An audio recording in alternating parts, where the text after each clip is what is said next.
पृथ्वी की 3 main layers हैं।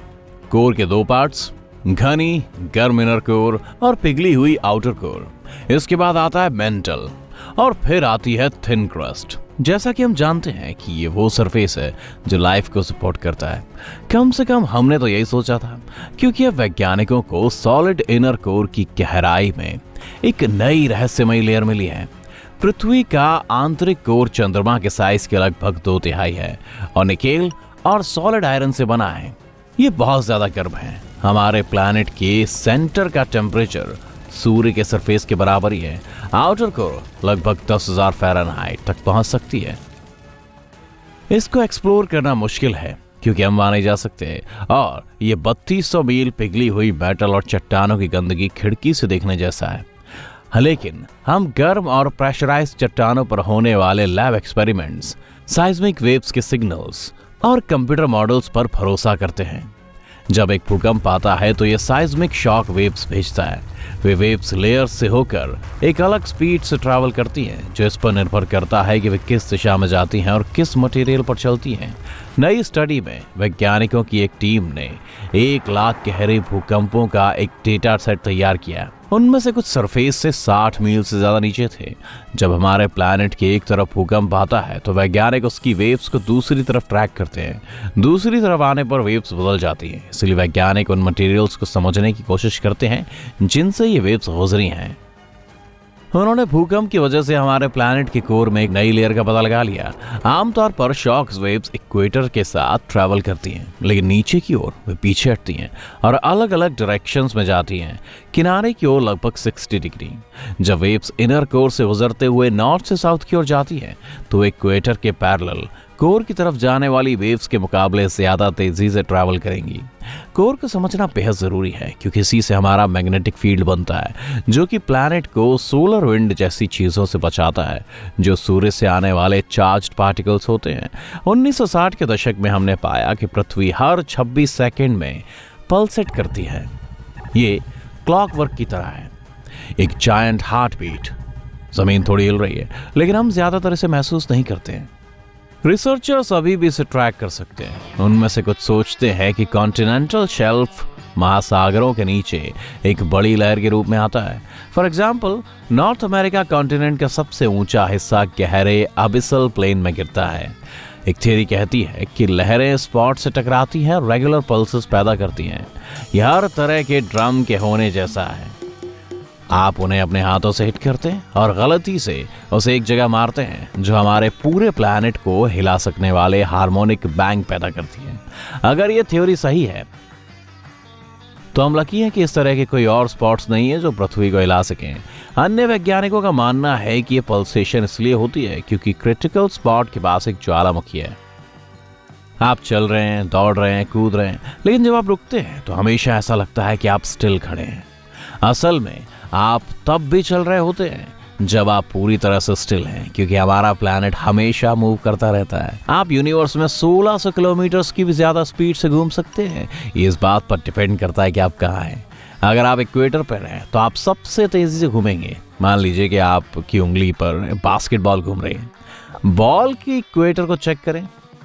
एक स्पिन में बॉल पर किसी रैंडम पॉइंट को आपकी उंगली के पास किसी भी पॉइंट के मुकाबले में ज्यादा दूर जाना पड़ेगा। इसका मतलब कि इक्वेटर पर मौजूद पॉइंट ज्यादा तेजी से आगे बढ़ रहा है। पृथ्वी एक ऐसा प्लैनेट है जो हर समय रिसाइकल करता है। जिस जमीन पर हम चल रहे हैं वो रिसाइकल्ड है। हमारे प्लैनेट की रॉक साइकिल एक तरह की रॉक्स को दूसरे में बदल देती है।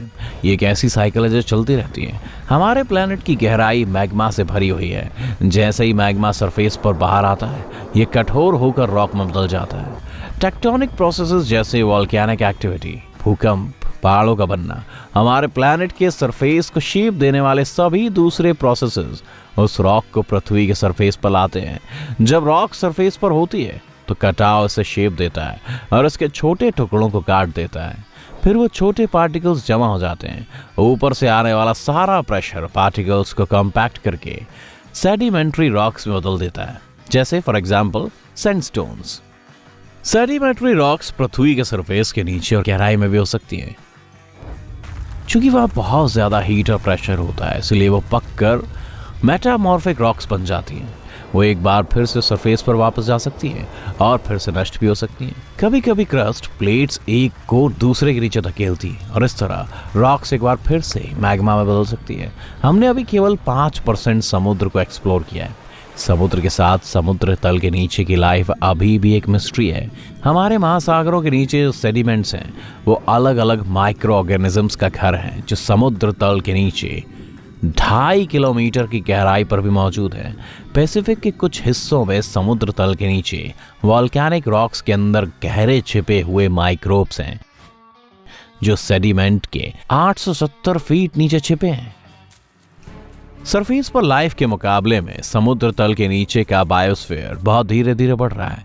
सेल डिवीजन हर 10 में 1000 साल में होता है। पृथ्वी की एक्सिस के बारे में कुछ अलग है। ज्यादातर हिमालय और अलास्का जैसे रीजन्स में क्लाइमेट चेंजेस और पिघलते हुए ग्लेशियर्स ने एक्सिस को शिफ्ट कर दिया है। हमारे प्लैनेट पर 2 तरह के पोल्स हैं।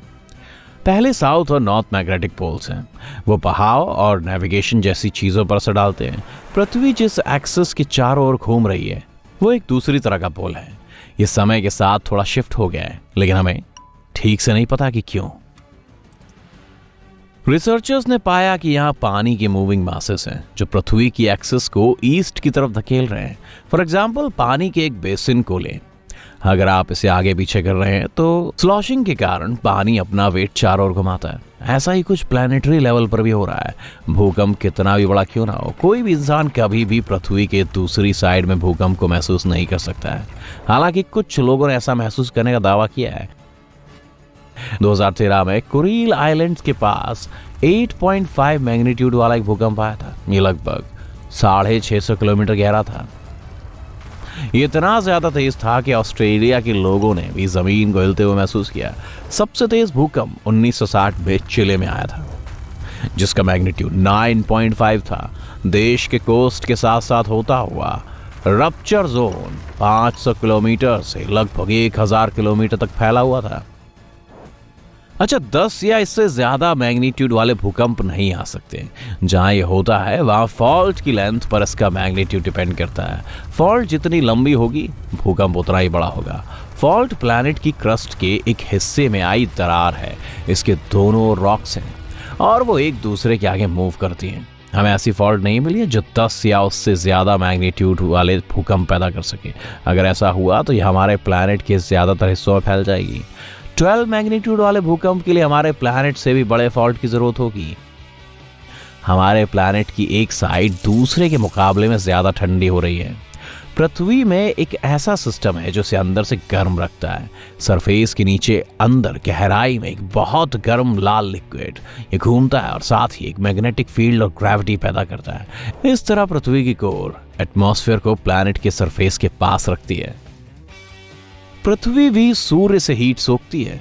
ज्यादातर सरफेस पर हीट पृथ्वी के सभी भागों में एक तरह से नहीं फैलती है। प्लैनेट की एक side Pacific hemisphere African hemisphere के मुकाबले में ज्यादा तेजी से हीट खो रही है। ऐसा इसलिए होता है क्योंकि समुद्र के नीचे के सरफेस के मुकाबले में जमीन ज्यादा हीट सोखती है।